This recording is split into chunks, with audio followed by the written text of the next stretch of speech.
Hello again, it's Garson, and this is going to be a quick guide for the Great Old One Warlock. So, we actually made it into a full caster. Let's demonstrate really quickly. What I'm going to do is dominate an enemy. He's now my ally. I'm going to piss somebody off with Vicious Mockery. Do pretty good damage with the psychic damage. And now he's going to fight for my behalf. Go get him, Arnson. Oh, I'm going to charm him, use my worm powers. Alright, now you're going to fight. Fight, fight, fight. There you go. Fight. Perfect. Yeah, good.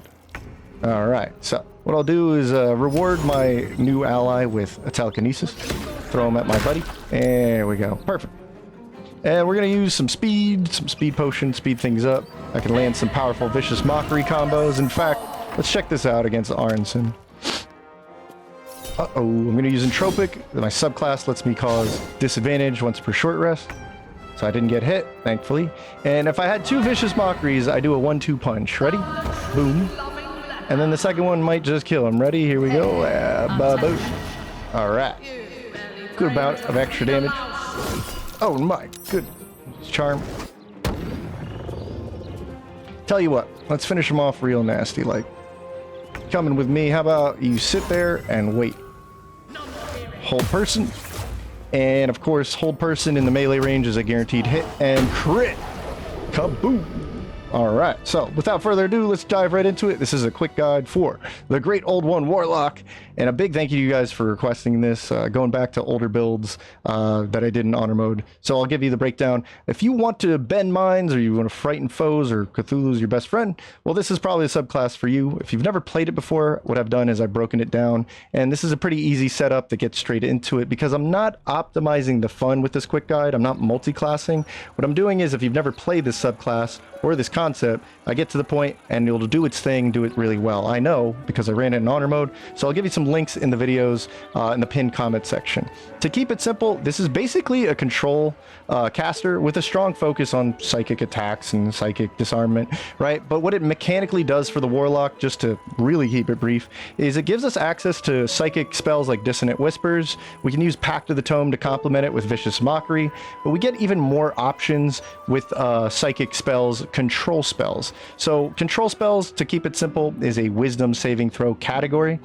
Control spells themselves is things that don't maybe outside or outright do damage, but will set up an opponent to take massive damage like hold person, or just control the battlefield in general like slow, which will really turn the tides of battles. Also at level 1, you do get this awesome feature, Mortal Reminder. If you land a critical hit like I just did with hold spell, that target plus anybody else around them will also become frightened, locking them in place for 2 turns. You can also impose a disadvantage once per short rest like I did earlier, causing an enemy to possibly keep you alive 1 more hit. And then there is the Psychic Resonance, which we'll talk about. The Resonance Stone here is very important for the setup. It causes vulnerability or double psychic damage from things like Vicious Mockery or Dissonant Whispers. Pretty deadly, but it also causes it to me. So this cancels out my own vulnerability to psychic damage. So what are the actual important stats? Charisma is the most important stat because of your spell accuracy. It helps with landing Eldritch Blast, but eventually we really want to land Vicious Mockery and all these control spells, which is related to spell save DC, which I'll simplify at the end.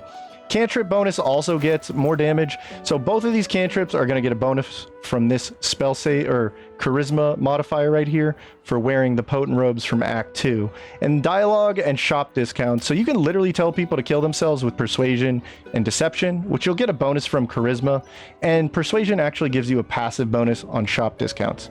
Dexterity is also really important, since if you don't have a racial to give you shields, you won't have any armor. So armor class is even more important, and it comes from dexterity. And initiative is just as important because we really want to start a battle off first so we can land some control spells and control the battlefield. Concentration and HP are also important for that because we want to survive if we do get hit, and we want to maintain concentration so we don't lose our powerful spell effects. So starting stats, I would just start off with 16 dexterity, and Constitution 14 for what we just talked about. And we're going to go really all in on 17 Charisma. This is the peak you can achieve. And Actor, our first level 4 feat, is going to get us to 18 Charisma really early. And so do not take Performance or Deception. You don't need to take these on your level or your first level, because Actor is going to give us the 2 stars expertise with this. So absolutely take Persuasion. And like I said, this is important because Persuasion and Deception are really recommended. It can help you in dialogue, especially in honor mode. You could just flat out kill somebody by persuading them to do that. So what levels, what feats should we take? Like I said, we're going to start with 17 Charisma and get the +1 from Actor. And then Actor is going to give us Performance and Deception expertise. Alert is something I really recommend at level 8, your second feat, because you get more initiative, and thus you can go first and land Vicious Mockery or land the control spells. And finally, we do want to cap out our Charisma at 20, and the hat right here, Birthright, will take us past that limit of 22. So what about equipment? Like I said, the Potent Robes, this is very important. It adds more damage. This is really the source of when we go to attack. We're really relying heavily on Vicious Mockery and Eldritch Blast. They actually do a bit of a role swap as we level up. So Potent Robes adds more damage to our cantrips using our Charisma. I would definitely recommend the Defense Bracers. Since you don't have shields, you should definitely get some armor class in the early game, but you'll end up using the Brain Drain Gloves for the mental fatigue later on. The Night Walkers is a good pick because if you're concentrating on something, you really don't want to slip on ice. And Misty Step once per short rest, because then you don't have to use a level 5 spell to use a level 2 Misty Step. Birthright is also really great to break the limiter of 20 Charisma. We can go up to 22 Charisma now. And Mental Inhibition is going to combo really well with the Brain Drain Gloves and Vicious Mockery. More in that in a moment.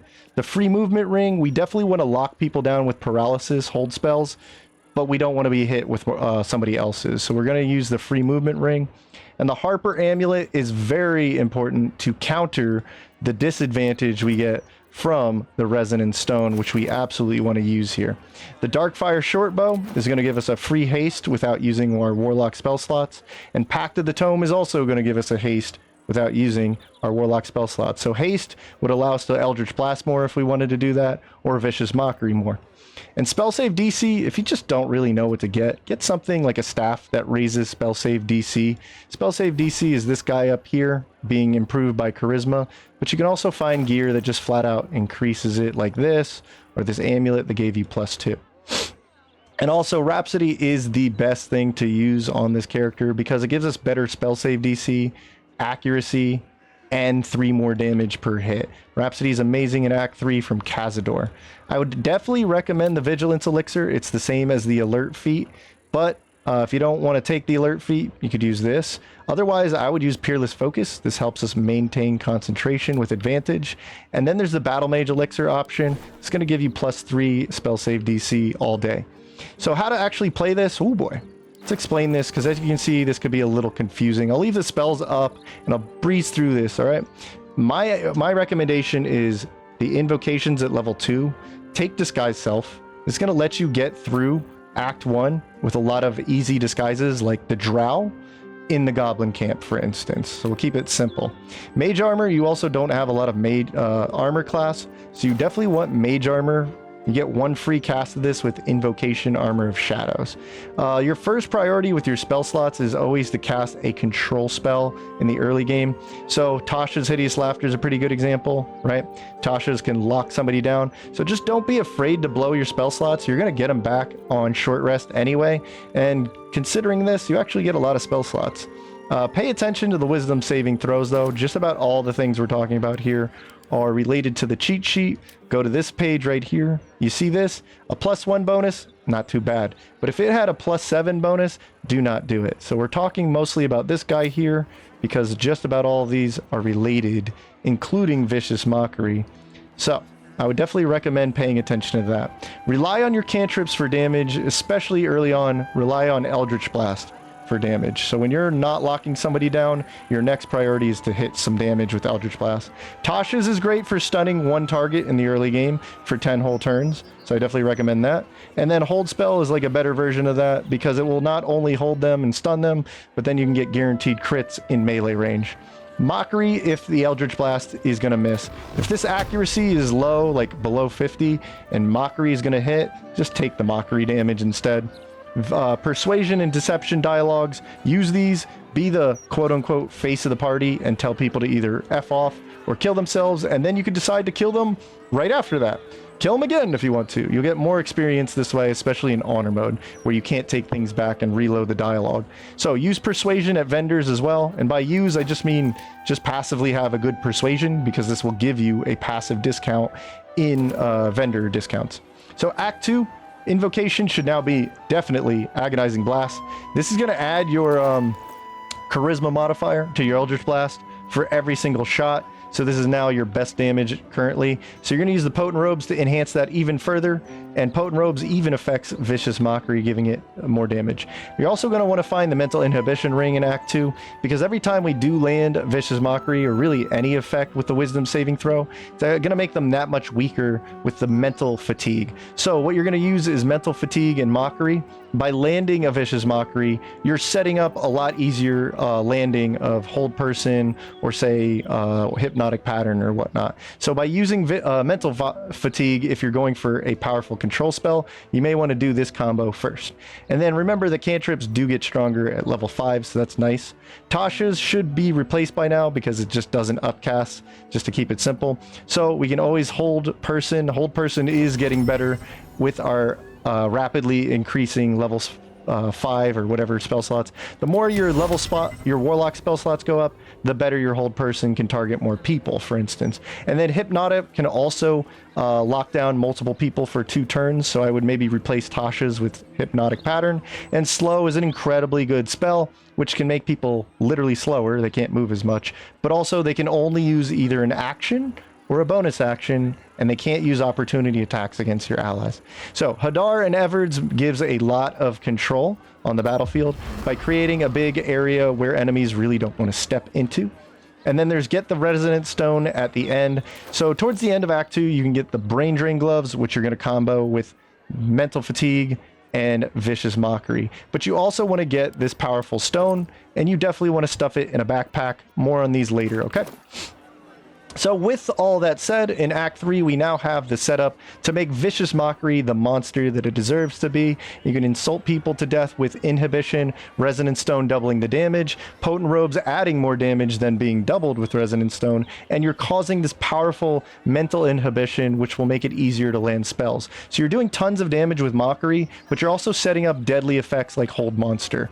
So Mockery should be your bread and butter from now on, and Eldritch Blast is still really strong, but it should be your secondary cantrip or damage dealing source. So Whispers can also hit really hard now. Now Whispers is fun to use because this upcast is such a high level, the damage is doubled, and you can frighten somebody for 2 turns. It's absolutely worth using a level 5 spell slot on. And Haste, we get Haste with Pact of the Tome. It won't use a spell slot, so it's really nice to use Haste and do a double Vicious Mockery, or set up a Vicious Mockery and then land a powerful spell.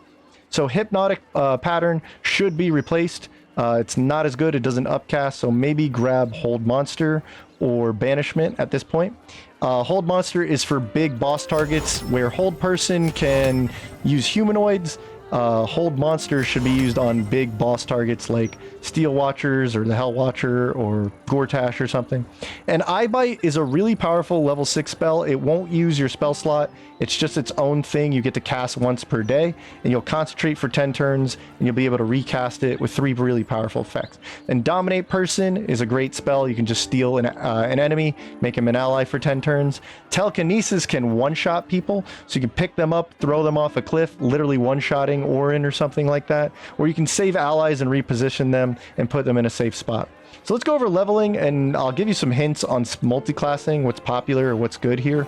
Level 1 is an amazing spell slot, or the stars I should say, for multiclassing. Double stars means level 1 is pretty good for multiclassing. Think about it, you're getting 1 level 1 spell slot per short rest. You get things like Tasha's, Hex, Whispers, Armor of Agathis. Eldritch Blast is a really good cantrip. Mortal Reminder from the critical hits is really nice. So people really like this subclass for a level 1 dip for critical hit builds. Level 2 though, for everything we just mentioned, you also do now get invocations. Even though I don't recommend them for a pure level 12 Great Old One Warlock, Agonizing Blast and Devil Sight are amazing if you just dip 2 levels into this class and subclass.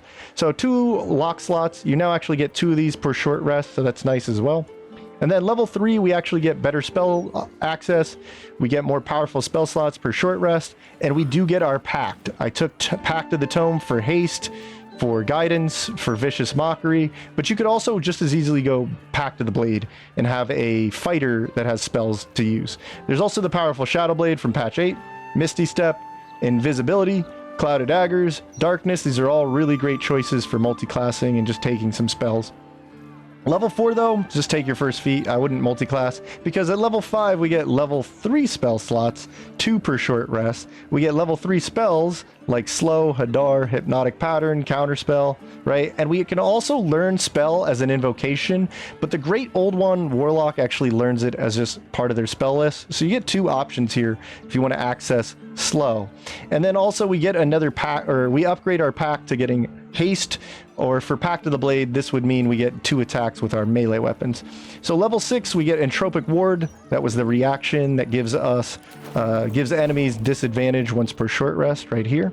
And then I wouldn't multiclass at 6 or 7 because, well, we get level 4 spell slots per short rest. We get Invocation, so if you didn't take Agonizing Blast or Devil Sight. But yeah, we get Banishment, and Dimension Door is really good too. So Dimension Door, pretty crazy movement.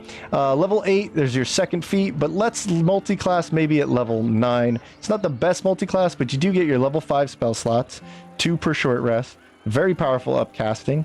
You do get your Invocation. You can now access Invocation Elemental, and I love the Air Elemental. It's definitely worth using a spell slot on one of these guys. You get Hold Monster, Dominate, and Telekinesis, and they're all on short rest and last 10 turns. Very good value. And then level 10, we do get the Psychic Resistance, so if we are using the Resonance Stone, we are no longer weak to the psychic damage that this is causing. Okay, or not causing, but vulnerability. So level 11, this is absolutely great for multiclassing because you can actually do something, and it's not so great to get an invocation or a feat at this point, but we have everything we would ever need on this subclass, including now 3 level spell slots that return on short rest, and we get 1 level 6 spell like Eye Bite, and we can take Eye Bite. Yeah, so you can actually do a lot with 1 level dip, but that's more for a different video. So any kind of tech or info, oh boy. So Warlock spell slots come back on short rest. Remember that. A very different kind of spellcaster because of this. This does not add to other caster levels, i.e. if we mix a Warlock and a Wizard, they're not going to mesh very well because their spell slots are going to be totally different systems. But that being said, as they are different spell slots, they can be used. I can use my level 5 Warlock spell slot with Wizard spells. So I could actually auto upcast a Wizard spell using a Warlock spell slot. Pretty confusing, I know. Maybe don't multiclass for this. Okay, so you can always upcast your spell to whatever the spell slot level is. It's always going to be the highest level. It's always going to upcast. So things like Tasha's doesn't get an upcasting benefit, but Hold Person gets more targets the more you upcast it. So it's always automatic and kind of easy to use because of that. And you get 2 slots for basically all your Warlock spell slots or Warlock levels, but at level 11, we're going to get 3 level 5 spell slots per short rest. That's very powerful. And at level 6, you do get a level 11, you also get access to a level 6 spell slot, and it does not use the Warlock spells. So we can take Eye Bite in my personal recommendation. And then Pact of the Tome is what I took because I want to get access to Vicious Mockery. So at level 3, I get access to this awesome cantrip. It's really fitting for the subclass. So I also get Guidance. Let's not overlook how good Guidance is in dialogue checks. And then level 5 does give us a single cast of Haste per day. And we also can use Haste. The Haste does not use your spell slots, so don't worry about that. You can just cast it willy-nilly. Spell casting oversimplified. Let's just get this out of the way. Use your spell save DC for the most part. It's going to be what you need for Vicious Mockery and all this. So just raise your charisma and find gear that gives you a +1 to spell save DC. And of course, the other side of the coin is that you need to pay attention to these saving throws. And a lot of these spells say Wisdom saving throws. So this is the number you really want to use on the cheat sheet, okay? So high charisma and spell save DC up against the enemy's Wisdom saving throw on the cheat sheet. So Mockery hits hard because we're comboing psychic damage. Psychic damage is making This little thing right here is making psychic damage hit double damage, because this guy right here in my 30-foot area, he's taking double psychic damage. And then I'm also adding charisma damage with the potent robes. So in other words, Vicious Mockery, anything we add to it will double up thanks to the Resonance Stone. This is a very powerful combination, and we can take it even further because this ring and these gloves adds a powerful debuff that can either add more psychic damage, thus being doubled up, or it can lead to an enemy being really susceptible to hold person or any other wisdom saving throws, right? So what I would recommend if you want to go all in on damage is use one of your haste per day and go for a Mockery. Mockery, you saw earlier that this can hit really hard. You can even use Whispers and nuke them. So Mental Fatigue, the way it's working is one Mockery with the ring and the gloves is adding -4 to saving throws, making it really easy to land a hold monster on, say, Gortash, right? So it's easier to land control spells or just follow up with another powerful Mockery, all thanks to the Mental Fatigue. So the Resonance Stone, again, doubles damage. It's easier to hit wisdom saving throw spells. And then it also affects everybody, yourself included, in a 30-foot area. So be really mindful of this. And I've had this thing disable its ability because it wasn't in a bag in my inventory. I don't know if they fixed that, but I wouldn't take a chance on it in honor mode. And of course, brainworms are awesome. Here's some of the ones I recommend to you. They really complement the subclass tons and tons, mechanically and thematically. So how do you actually play this? I'm going to leave you videos with breakdowns related to things like Mental Fatigue and the Brain Drain gloves. I'm going to give you some playlists. Like I played this build in Fun Guy, but I also played all Warlocks and played the subclass all 12 levels again. Or just come join the stream. This is why I do this, because I like answering your questions in the chat or the comment. You guys are the ones who inspire me, so I hope I'm inspiring you. You're my sponsor. So I really appreciate that you're watching, and membership on YouTube is $1. It's as low as it's ever going to be, and I really appreciate those of you adding the support to the channel. But for now, I want you to go play Vicious Mockery, Great Old One Warlock.